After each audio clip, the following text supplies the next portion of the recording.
ल अब हामी चाहिँ एक रात चाहिँ यहाँनिर नै बस्यौँ, रमाइलो पनि भयो। अलि अबेला उठ्यौँ र अनि खानासाना खाएर अब हामी चाहिँ एक रातको हाम्रो यात्रा, हन्टिङ यात्रा भनौँ न, अब फर्किने पक्षमा छौँ हामी। साथीहरूसँग चाहिँ स्टोन हेड जाने भन्ने पनि कुरा छ, हेरौँ। अब अलिक अबेला पनि भइसक्यो, अलिक अगाडि नै भए चाहिँ हुन्थ्यो होला। अब सरसल्लाह गरेर जानेछौँ। अहिले हिजो चाहिँ पानी परेको थियो, आज चाहिँ अलिकति रमाइलो पनि छ, एकदम वेदर पनि खुलेको छ अहिलेलाई भने चाहिँ यहाँनिर एकदम राम्रो छ। ल एकदमै रमाइलो भयो। हामी पहिलादेखि नै जाने कहाँ जाने भन्ने कुरा गरेर ल अलिकति मौसम चाहिँ खराबी भएकोले यहाँनिर अलिकति खान बस्नको लागि चाहिँ सहज छ, खुल्ला छ। किनभने लन्डनको व्यस्त सहरबाट चाहिँ अलिकति शान्त ठाउँमा आइयो भने अलिकति दिमागलाई पनि शान्त हुन्छ, फ्रेस हुन्छ भन्ने हिसाबमा हामी यहाँ आएका छौँ र एकदमै रमाइलो पनि भयो। हामी 4 जना, अलिकति कस्तो हो भने यो लगभग हामी एउटै उमेर समूहको मन मिल्ने, किनभने धेरै मान्छेहरूसँग चाहिँ भेटघाट पनि हुन्छ तर मन मिल्ने अलिकति कमै हुन्छ। त्यो मध्ये चाहिँ अलिकति हाम्रो अहिले चाहिँ मन मिल्ने 4 जना हामी चाहिँ बेला बेला भेट्ने, जमघट गर्ने, रमाइलो गर्ने, केही विषयमा चाहिँ मन्थन गर्ने, त्यस्तो कुराहरू चाहिँ हामी नेपालमा गर्थ्यौँ। अब त्यसको तिर्सना चाहिँ अलिकति कम थियो, किनभने साथीहरू त्यो खालको अलिकति आफ्नो विचार मिल्ने, सोच मिल्ने, मन्थन गर्ने होइन, एक अर्कालाई सम्मान गर्ने साथीहरू चाहिँ एकदमै विदेशमा आइसकेपछि चाहिँ कम हुने। तर यहाँ चाहिँ हाम्रो अलिकति विचार पनि मिल्ने, मन्थन गर्दा एक अर्काको त्यो सम्मान पनि गर्ने होइन भएको कारणले 4 जनाको चाहिँ त्यो एकदमै त्यो केमिस्ट्री मिलेको कारणले पनि हामी चाहिँ यसरी बेला बेला भेट्ने गर्छौँ। र बेलायतमा आइसके पछाडि चाहिँ मैले के देखेँ भने मान्छेमा चाहिँ त्यो अलिकति हामी जुन ग्रासरुटको मान्छेहरूले त्यो बिहेभ, ग्रासरुट अब तल्लो तह मान्छेको सोच, अब तल्लै तह त नभनौँ होइन, अलिकति सोच चाहिँ एकदमै तल्लो खालको हुने भएको मान्छेहरू चाहिँ धेरै यहाँनिर चाहिँ भयो। किनभने उनीहरूले चाहिँ समाजलाई बुझेको हुँदैन, समाजसँग कसरी घुलमिल हुने, समाजसँग कसरी मिलेर बस्ने भन्ने एउटा अभ्यास त नभएको कारणले धेरै, अब किनभने कम उमेरमै पनि आफ्नो देश छोड्ने त्यो भएको कारणले अलिकति समाजलाई पनि नबुझ्ने। किनभने एकदम म चाहिँ भन्छु त्यो चाहिँ समाज बुझ्न नचाहने मान्छेहरू चाहिँ एकदमै म्याक्सिमम छ। यो चाहिँ किनभने मैले अब यो कोही व्यक्तिलाई भने होइन, यो चाहिँ हाम्रो प्रवृत्ति छ, त्यो प्रवृत्तिलाई चाहिँ हामीले चिर्नुपर्छ। किनभने एकदमै तल्लो स्तरको हामी टिका टिप्पणी गर्ने, एकअर्काको टिप्पणी गर्ने, एकअर्कालाई सम्मान नगर्ने त्यो खालको समस्याहरू छ। त्यही भएको कारणले गर्दाखेरि हाम्रो चाहिँ विचारहरू मिल्ने, एकअर्कालाई सम्मान गर्ने, मन्थन गर्ने, अर्कालाई चाहिँ आदर सम्मान गर्ने खालको त्यस्तो भएको कारणले हामी चाहिँ यहाँनिर आएर हामी आज रमाइलो गरिरहेछौँ। धेरै अब हाम्रो चाहिँ सबैको आफ्नो काम छ। अब काम सकिए पछाडि चाहिँ भेला भएर मन्थन गर्ने, त्यस्ता केही आइडियाहरू सेयरिङ गर्नेहरू पनि हामी गरिराखेको छौँ। अब भने हामी केही समयपछि सम्पूर्ण साथीहरूले चाहिँ यहाँनिर परदेखि कि चाहिँ तयारी गर्दै हुनुहुन्छ अब जानको लागि। त्यहाँनिर गाडीहरू पनि छ। यो अहिले चाहिँ हामी वकिङ, यहाँ चाहिँ मुख्यतया अब किराँत राईहरूको चाहिँ एउटा यो हाउस भन्छ, यहाँ एउटा कम्पनी खडा गरेर चाहिँ राईहरूले यो जग्गा किनेको। यहाँ चाहिँ साकेलाहरू पनि अब नाच्ने सम्पूर्ण इभेन्टहरू यहाँ हुन्छ। साथीहरू पनि अर्को यो फेल्तामबाट आउनुभएको छ। अब आउने कमिङ स्याटरडे चाहिँ अब एउटा यहाँ इभेन्ट गर्ने भन्ने सोचका साथ उहाँहरू पनि यहाँ ठाउँ हेर्न आउनुभएको रहेछ। हामी त अब हिजो आएर राति यहीँ बसेर अब रमाइलो गरेर अब फर्किँदैछौँ। अब भने हाम्रो यात्रा अगाडि बढ्छ। ल अब चाहिँ हाम्रो बिहानको, अब हामी अबेला उठ्यौँ, अब चाहिँ खाना खाएर हामी जाँदैछौँ। अब खाना ल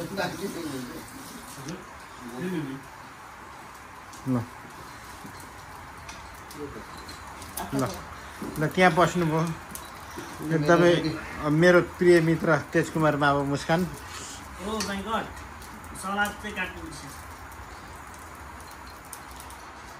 ल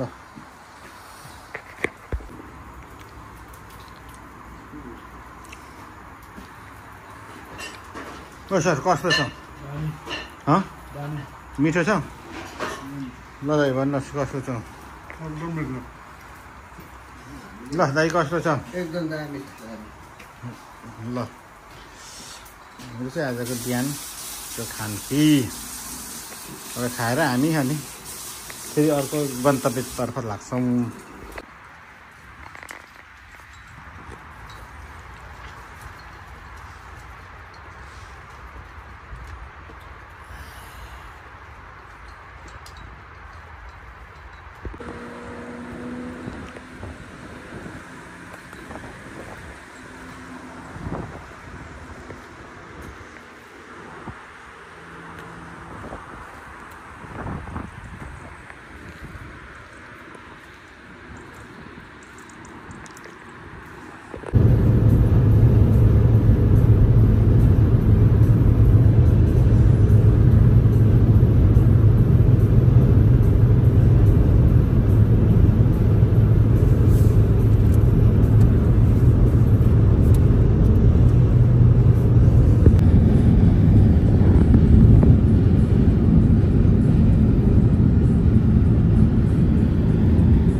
यो कि त्यो स्टोनेज स्टोनेजको बच्चा होला त चाहिँ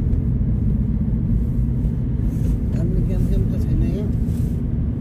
हजुर आर्मी क्याम्प खोइ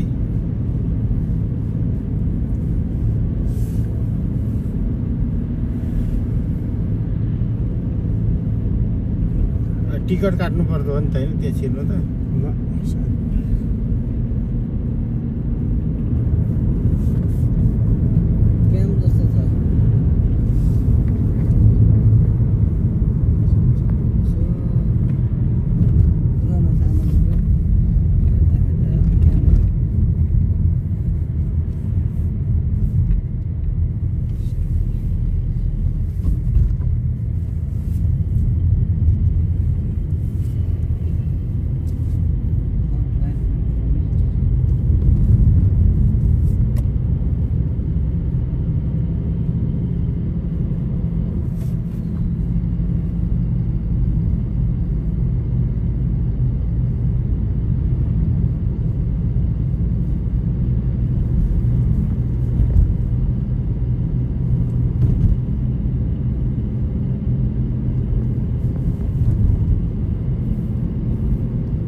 ल अहिले चाहिँ हामी स्ट्यान्ड हेचमा आइपुगेको छौँ।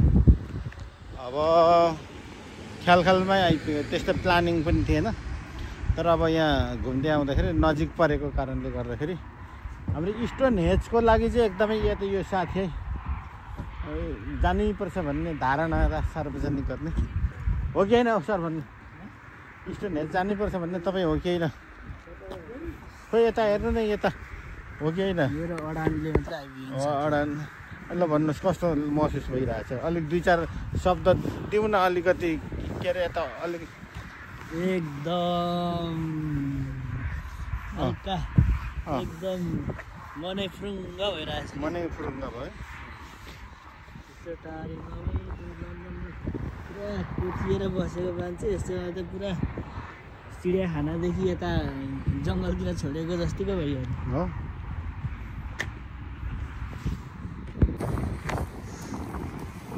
ल स्टोन हेजमा आइपुगेको छौँ। यो 3जना भद्र भलात्मीज्यूहरू हिँड्दै हुनुहुन्छ यहाँनिर। साह्रै भलात्मी, यतिको भलात्मी चाहिँ कुनै मुलुकमा त्यही त कुनै पाइँदैन। त्यही त यहीँ मात्र पाइने रहेछ, स्टोन हेजमै मात्र।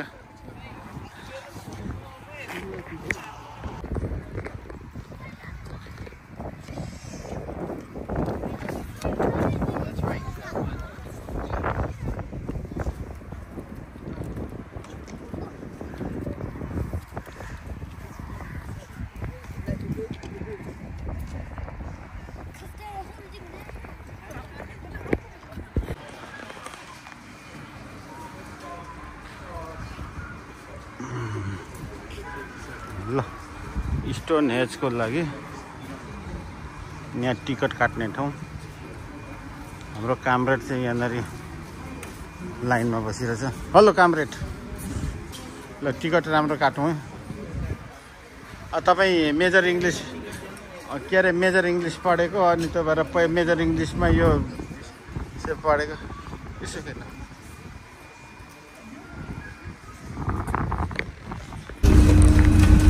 ल स्टोन हेज जानको लागि हामी बसमा जाँदैछौँ। बसमा जान उताबाट होइन सिधै जानु नदिएर यता बाटो बनाएर यताबाट जानेर घुमेर उता जानु।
ताप्लेजुङमा टोपी खस्ने झर्ना उत्सव पनि व्यवस्था छैन। यो त्यही त चौरमा चाहिँ ढुङ्गा लिएर चाहिँ ठडाएपछि यो 35 पाउन्ड लिएर एकदमै ठग्ने र यस्ता ढुङ्गा त कति छ हाम्रो नेपालमा होइन। भिर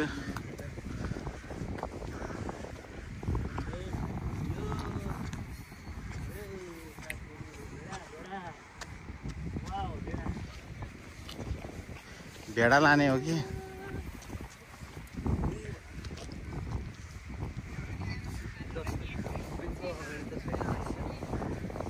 हजुर? ऊ यहाँ चाहिँ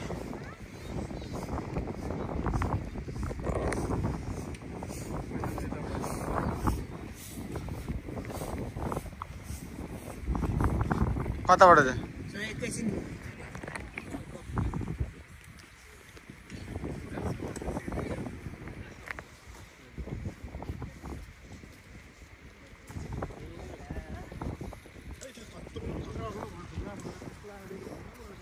त्यही त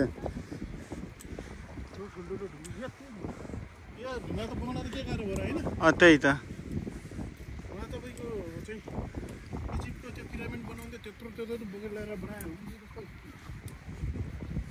यो त उही चाहिने भन्दा बेसी प्रचार गरेर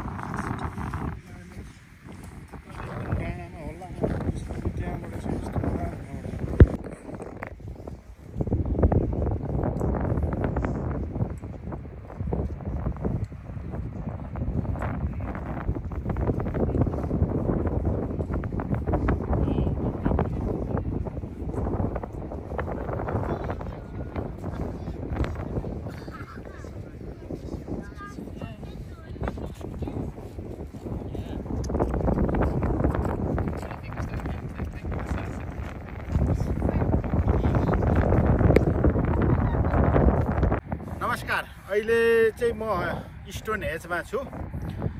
यो चाहिँ 4500 वर्ष अगाडि चाहिँ बनेको भन्ने इतिहासमा छ। यो चाहिँ यो हाम्रो समय हेर्नको लागि चाहिँ पहिला घडी बनि नसकेको अवस्थामा चाहिँ यहीँबाट चाहिँ समय चाहिँ हेर्नलाई निर्धारण गर्नको लागि बनाइएको र आज हामी चाहिँ विशेष घुमघाम कार्यक्रम जाडो मौसममै भए पनि हामी घुम्दै आएका छौँ र एकदमै रमाइलो पनि छ।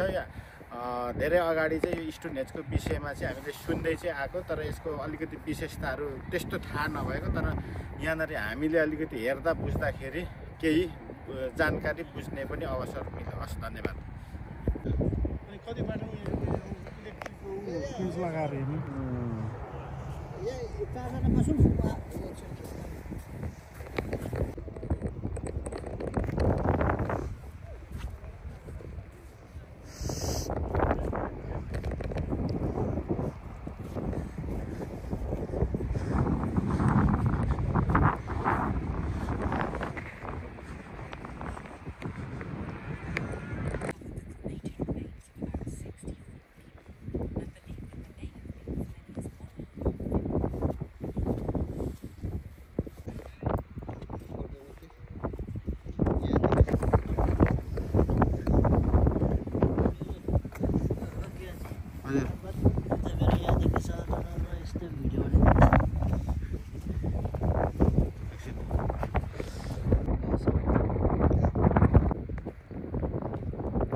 अब चाहिँ लास्ट सकियो स्टोन हेजबाट हामी चाहिँ फर्किरहेछौँ।